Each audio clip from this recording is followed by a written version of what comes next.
Qual foi o primeiro mandamento que Deus estipulou? Quando ele começa a falar sobre a Páscoa, qual foi o primeiro mandamento que o Eterno estipula? Vocês lembram? Eu já falei isso aqui algumas vezes. Mudem o vosso calendário. Olha aqui. Coloquei o texto em hebraico para você.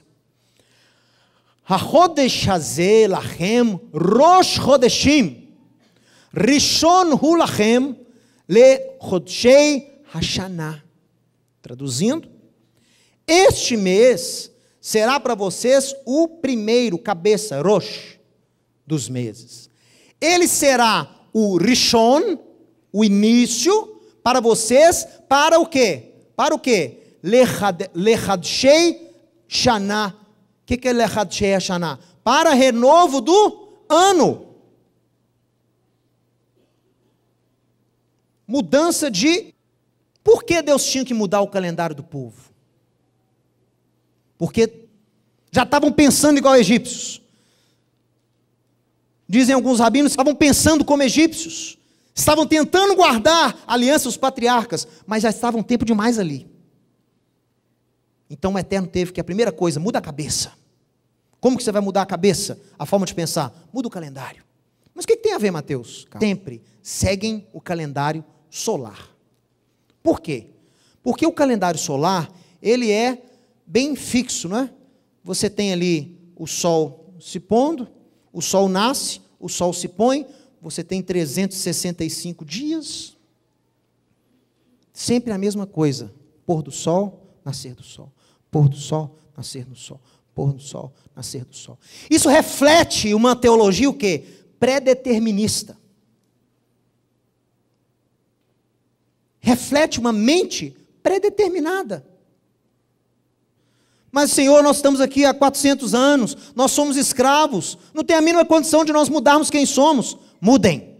Agora vocês vão seguir o calendário lunar. Como que é o calendário lunar? O calendário lunar é dinâmico. Ele é dinâmico. Ele se renova. A cada 15º dia do mês, está lá a lua cheia, viva, e a partir de então ela começa a minguar.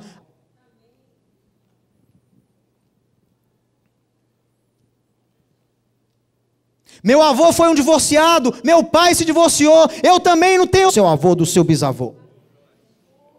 O Eterno dá oportunidade para você fazer um renovo na sua vida. A aliança de Deus, ela traz renovo, ela traz quebra de destino. Ela traz mudança de destino.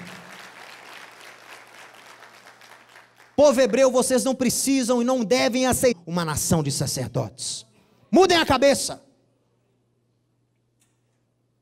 Deus tem algo grande para vocês.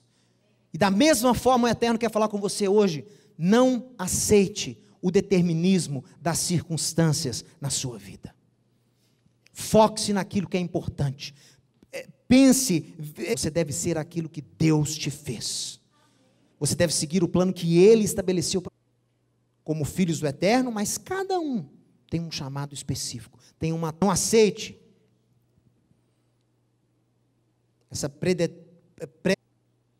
Eu digo a você de uma forma bem simples. Deus, o Eterno, criou o mundo predestinado. Adão nasceu predestinado. Qual foi a predestinação de Adão? Adão nasceu, foi criado para ser o quê? Expressão da glória de Deus.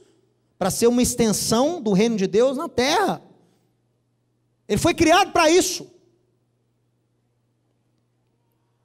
Agora, Deus deu a ele o quê? Deus deu a ele o maior poder, o maior presente que um ser de Deus pode receber. Que é o quê? O livre-arbítrio. E Deus deu isso ao homem. Para que o homem pudesse exercer o caminho da morte.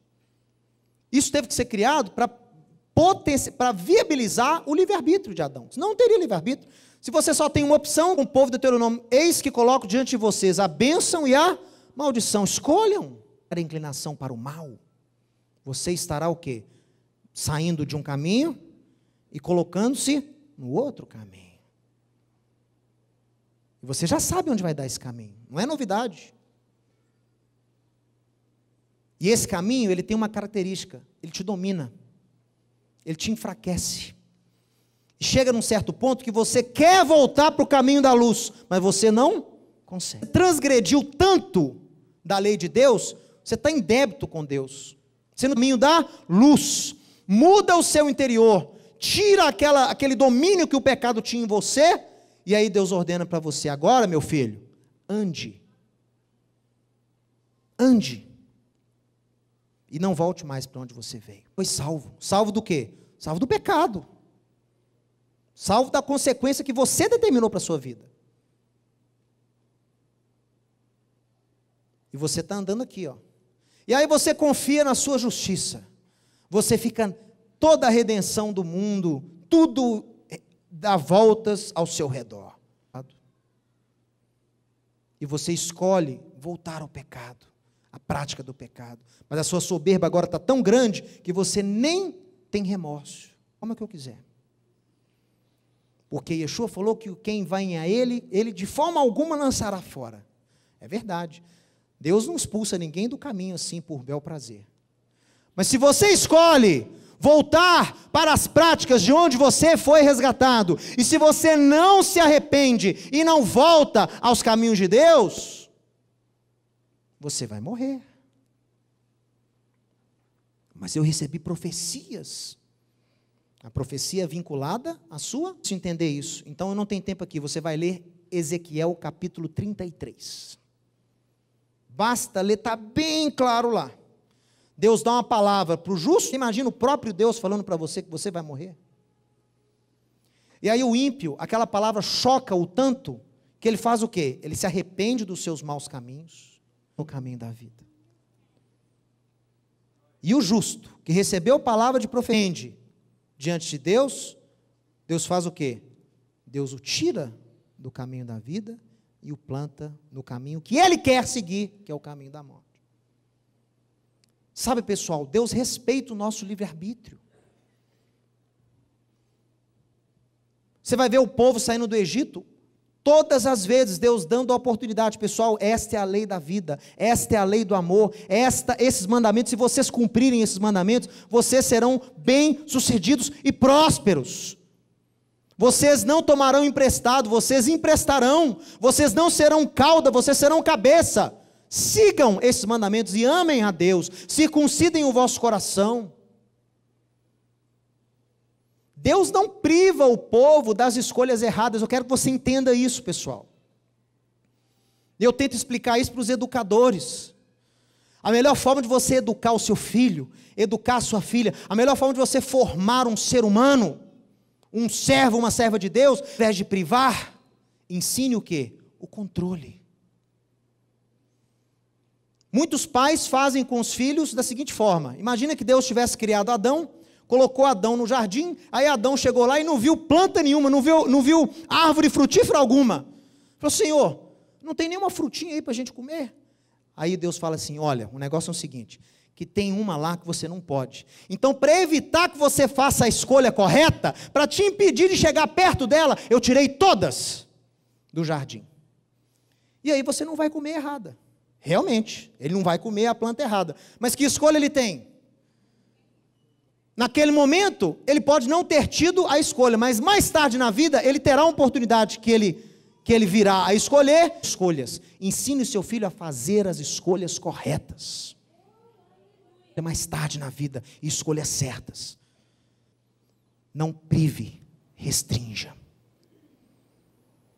A Torá não possui a palavra proibir. Em hebraico não existe o verbo proibir. Existe o verbo restringir. Por isso que o apóstolo Paulo fala: todas as coisas me são lícitas, mas nem tudo o quê? Convém. Claro que tem coisa que você não pode fazer. Mas a ideia de Deus é: aprenda a se controlar. Porque é muito mais vantajoso você aprender a se controlar do que você se privar. Quem está entendendo aí? Não sei se vocês estão entendendo, estou pegando um gancho aqui, porque tem a ver com essa parte do êxodo, com o livre-arbítrio que é dado para o povo. Vou levar o povo de Israel para um local onde eles não vão ter o mínimo de risco de se contaminarem com ídolos. Vai ser um local tipo a Suíça, Finlândia, lá lá no norte do mundo, lá nas regiões nórdicas. Lá eles vão estar isolados desses povos pagãos e vão me servir em santidade. Oxalá, se Deus tivesse feito isso. Deus nos mandou para o pior lugar da terra na época. Repleto de gente idólatra, maluco, perturbado, sanguinário. O pior lugar do mundo na época era esse tal de Palestina.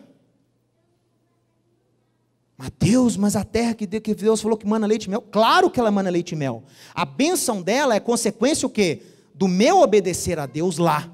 Se eu como judeu obedeço a Deus lá, a terra frutifica, a terra me abençoa. Se eu como judeu desobedeço a Deus lá, a terra me devora. Como? Através desses loucos dos meus vizinhos. Você sabe quem foram os cananeus?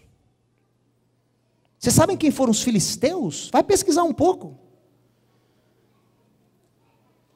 Eram os piores povos da terra na época.